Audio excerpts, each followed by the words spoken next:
Good afternoon. Thank you for joining us today, and welcome to Virtually Here's webinar, Are You Overpaying for Marketing? My name is Carla Smith, and I will be your presenter today. All participants are in listen-only mode. Please send any questions you may have through the question panel, and they will be answered at the conclusion. This webinar is being recorded. You can visit Virtually Here's YouTube page to view it again or share it with anyone who was unable to join us today. So let's jump right in. So I wanted to just give you this definition of a marketing plan and share that there are many approaches to marketing plans. It can be a part of your overall business plan. A solid marketing strategy is really a foundation, and a marketing plan will contain a list of actions, but if you don't have a sound strategic foundation, the plan is going to be of little use to you. So I'm going to be talking about 4 different stages today, and the first stage is to describe your target market. The first stage is to set marketing objectives. And I want to mention that I held an entire webinar on these SMART objectives, and it was September 10th. So you can go to Virtually Here's YouTube channel and find that webinar and listen to the entire thing. But basically, SMART covers specific, measurable, achievable, realistic, and timed. Stage 2 is to describe your target market. And you really want to segment everything. You want to focus. You want to know who your target customer is and the best way for you to find them and connect with them and then market to them. Now, getting into marketing tactics, you've probably heard of 9 Ps, but I've drilled it down to the 5 that I think are the most useful and what I have found in my experience to be the most important. So they are price, product, promotion, people, and process. And if you use these 5 Ps as a framework, you're going to be able to decide how your company resources are strategically going to achieve your objectives. So you want to focus on this framework and from it build your action plans. And once your company has decided on marketing objectives, the active part of the marketing planning process actually begins. The next stage in the marketing planning is the key to the whole marketing process. Someone did just ask a question, what are the other Ps? And I can find that for you. I've got it in my notes, and I'll answer that at the end. The 80-20 rule, I'm sure that you've heard this before, that you want to be clear, concise, and simple, and then concentrate 20% of your energy on products and services, 20% on the customers, and that will account for 80% of your profit.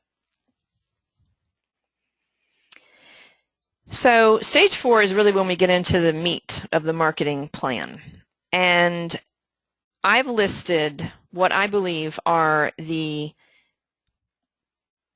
bare bones of a marketing plan. You need to have all of these different pieces. A marketing plan for a small business typically includes your competitors, including the level of demand for the product or service, and strengths and weaknesses of competitors.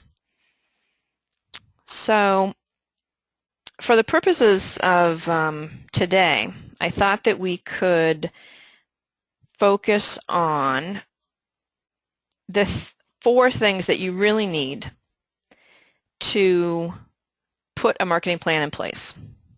Money, of course, and then you need people, time, and skills.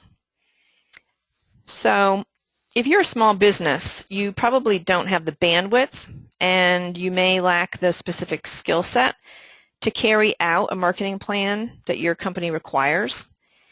And you really need all of these things to create the deliverables and properly position your company for growth. So someone has asked another question here. If we don't have a marketing plan, how can we make one? Well, we're going to be getting right into that. So I wanted to take a minute and just describe Virtually Here, the company, and how we are organized and what we would bring to your organization. We would come in with a fresh set of eyes and offer our assessment from the potential customer or client's viewpoint.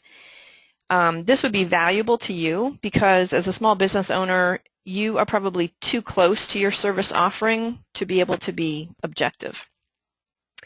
So we would meet with you to understand those objectives, ask you questions, focus you on your goals. We'll share any trouble spot areas that you may have missed, and that will help you find solutions even before realizing that there was a problem brewing.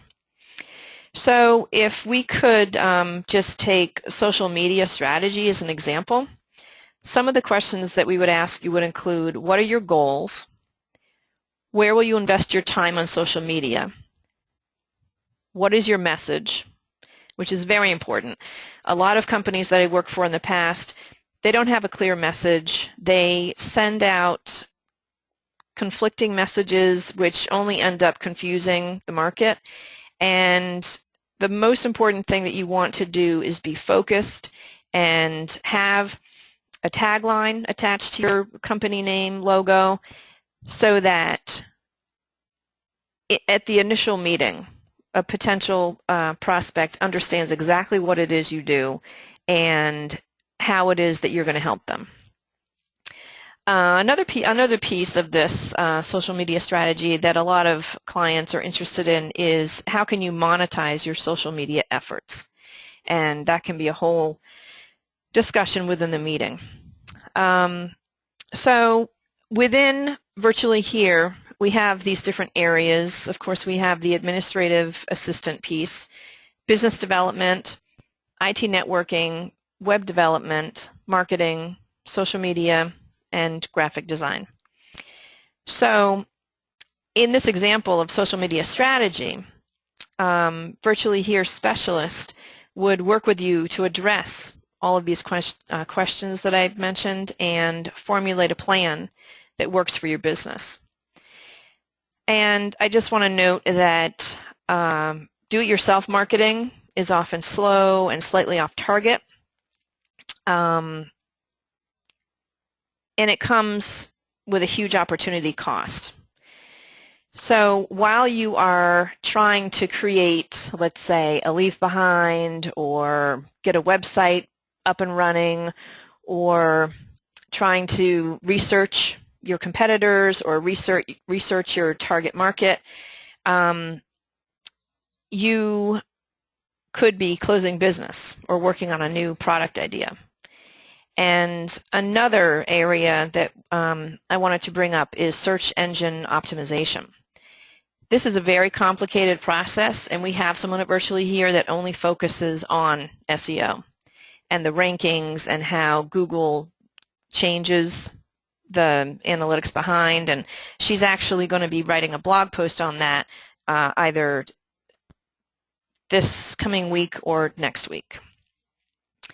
So I've got a couple more questions here. I'm just going to jump to the final slides. You have our website address.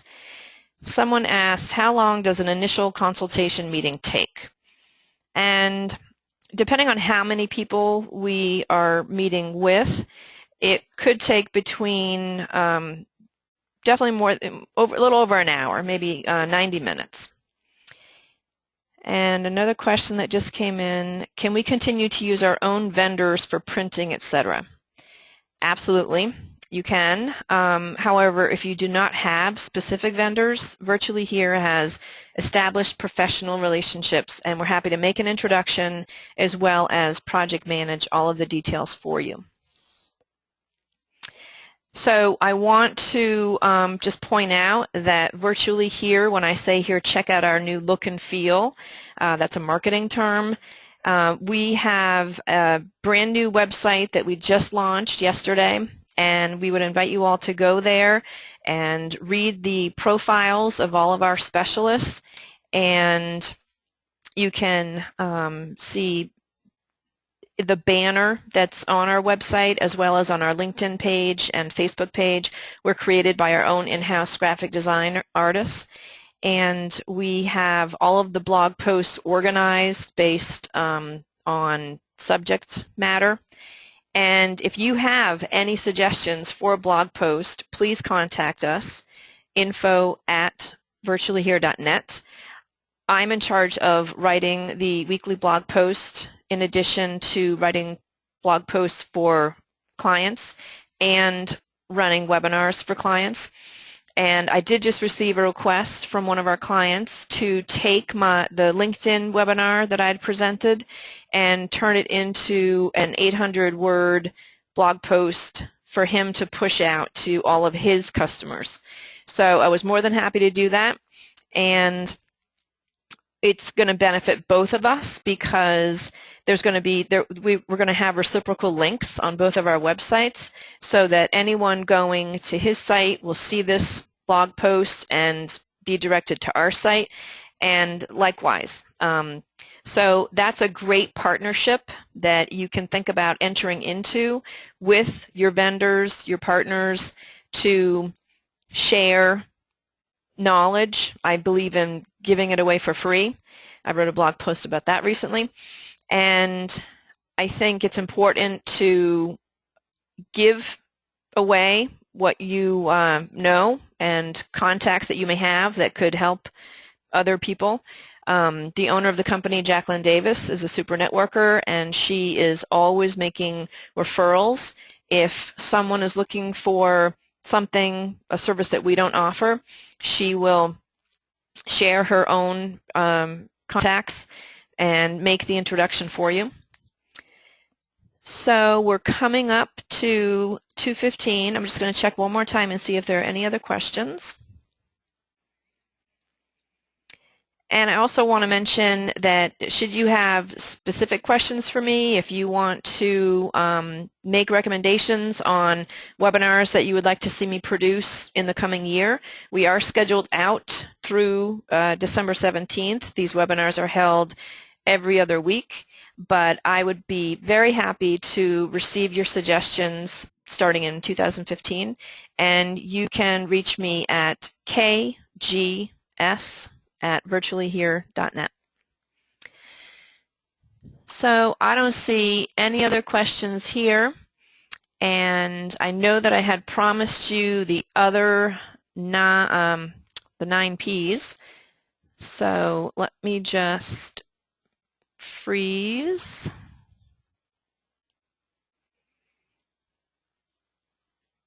I think that might have put you back to the waiting room, but I just need to look up something quickly for you.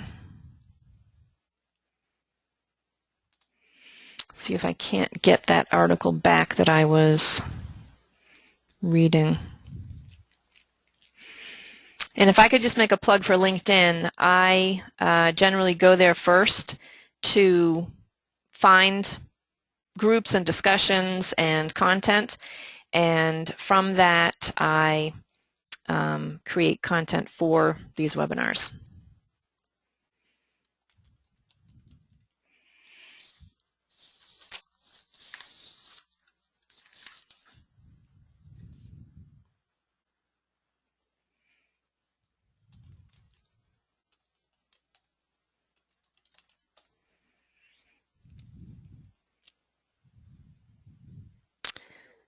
Let's see.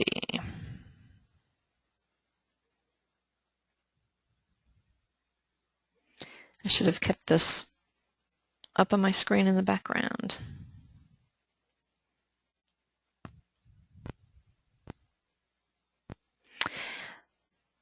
I cannot find the reference that I had on the 9 Ps, so what I will do is I will send an email out to everyone that was on this webinar, and let me go back to sharing my screen.